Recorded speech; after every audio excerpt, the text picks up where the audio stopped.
നമ്മൾ അഭിമാനത്തോടെ അഹങ്കാരത്തോടെയൊക്കെ എപ്പോഴും മെയിൻ നടിച്ചിരുന്ന ഒരു സംഗതിയായിരുന്നു ഇന്ത്യൻ സൂപ്പർ ലീഗിൽ ഓൾമോസ്റ്റ് സൗത്ത് ഇന്ത്യൻ ക്ലബ്ബുകൾക്കെല്ലാം സൗത്ത് ഇന്ത്യൻ സ്റ്റേറ്റുകൾക്കെല്ലാം ഒരു ക്ലബ്ബ് റെപ്രസെൻറ്റേഷൻ ഉണ്ടെന്ന്. കേരളത്തിന് കേരള ബ്ലാസ്റ്റേഴ്സ്, തമിഴ്നാടിന് ചെന്നൈയിൻ എഫ് സി, കർണാടകയ്ക്ക് ബംഗളൂരു എഫ് സി, ആന്ധ്രാപ്രദേശിന് ഹൈദരാബാദ് എഫ് സി, ഗോവയ്ക്ക് എഫ് സി ഗോവ, മഹാരാഷ്ട്രയ്ക്ക് Mumbai City F C.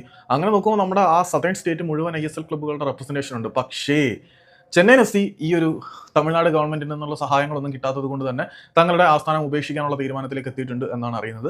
Hyderabad അവരൊരു പ്രയോറിറ്റി ഏരിയ ആയിട്ട് വെച്ചിട്ടുണ്ട്. പക്ഷേ അവിടെ ജിൻഡാൽ ഗ്രൂപ്പിന്റെ ഹൈദരാബാദ് എഫ് സി ഉള്ളത് കൊണ്ട് തന്നെ അടുത്ത ഡെസ്റ്റിനേഷൻ അഹമ്മദാബാദാണ്.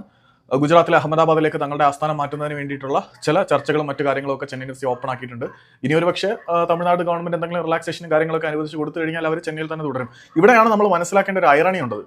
കാരണം കേരളത്തിൽ നിന്നുള്ള ഐ ലീഗ് ക്ലബ്ബായിട്ടുള്ള ഗോകുലം കേരള എഫ് സി കേരള ഗവൺമെന്റിന്റെ ഭാഗത്തു നിന്ന് സപ്പോർട്ടും കാര്യങ്ങളും ഒന്നും കിട്ടുന്നില്ല എന്ന് പറഞ്ഞ് തങ്ങളുടെ ആസ്ഥാനം തമിഴ്നാട്ടിലേക്ക് മാറ്റാൻ വേണ്ടിയിട്ട് ഗോകുലം കേരള എഫ് സിയുടെ ഹോസ്റ്റലും മറ്റു കാര്യങ്ങളൊക്കെ അവർ തമിഴ്നാട്ടിലേക്കാണ് ലൊക്കേറ്റ് ചെയ്തിരിക്കുന്നത്. അപ്പം കേരളത്തിൽ സപ്പോർട്ട് കിട്ടുന്നില്ല എന്നും പറഞ്ഞ് ഗോകുലം തമിഴ്നാട്ടിലേക്ക് പോകാൻ നിൽക്കുന്ന ഒരു സാഹചര്യം, തമിഴ്നാട്ടിൽ നിന്ന് സപ്പോർട്ട് കിട്ടില്ലെന്നും പറഞ്ഞ് ചെന്നൈയിൻ എഫ് സി അഹമ്മദാബാദിലേക്ക് പോകുന്ന ഒരു സാഹചര്യം. ഇതിനകത്ത് എന്താണ് യാഥാർത്ഥ്യം എന്നറിയില്ല. മേ ബി കേരളത്തിലൊട്ടും സപ്പോർട്ട് കിട്ടുന്നില്ലായിരിക്കാം, അതുകൊണ്ടായിരിക്കും ഗോകുലം തമിഴ്നാട്ടിലേക്ക് പോകുന്നത്.